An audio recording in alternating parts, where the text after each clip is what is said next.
Hello everyone, today in this video we will fight against the atmosphere actor of our world around us, and we will think about some issues that for some people they seem to be permanent, because as long as they remember and as long as their fathers and grandfathers and grandfathers remember, these institutions were all the time accompanying them in their lives.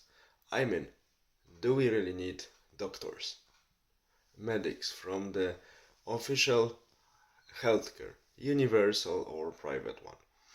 The recent events from 2020, 2021, and in some places beginning of 2022, but mainly around the world, the most acute phase of this madness connected with the recently famous Chinese microbe was practically ended. The most acute phase of this madhouse was ended at the end of 2029, and the clashes between Russia, Ukraine, and so on that started actually turned out to have really a lot of healing properties, because it's practically almost everywhere ended. So we see that recent events connected with a famous Chinese microbe when everything was closed. I don't like this word starting with L, lockdown, so everything was closed. Medics in many places, in many countries, not in all luckily, were only achievable in quotation, by the phone for some consulting. Illusory and pseudo medical help was given. So unfortunately, law of nature are not possible to be changed. The weakest people, or the more sick, or people who really badly needed this help, they already died. That's why in many countries we had in this year's 2020 and 2021 more registered deaths than expected, much more. And that's why after this we see that doctors, when everything got stabilized again, do not want to come back to work really, and they do not like to deal with patients again after a long break. So we should ask the question, do we really need them? Do we really need this type of healthcare, universal or private one?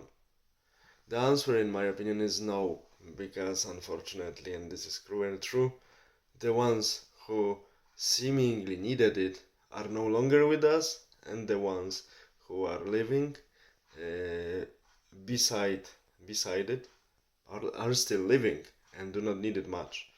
So the institutions that for many people seem to be permanent because they remember them, their fathers and grandfathers and so on remember them, recently got degraded, people working in them, and they do not fulfill their mission anymore.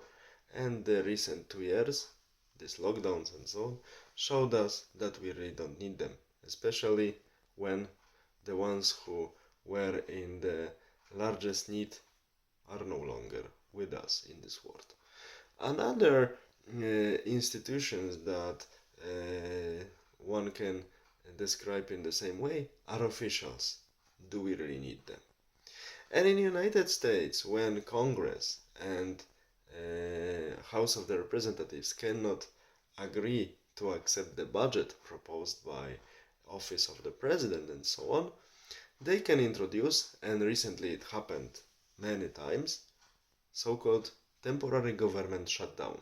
So it means that government officials and people working in many government institutions are closed for this period, during which the budget is not approved.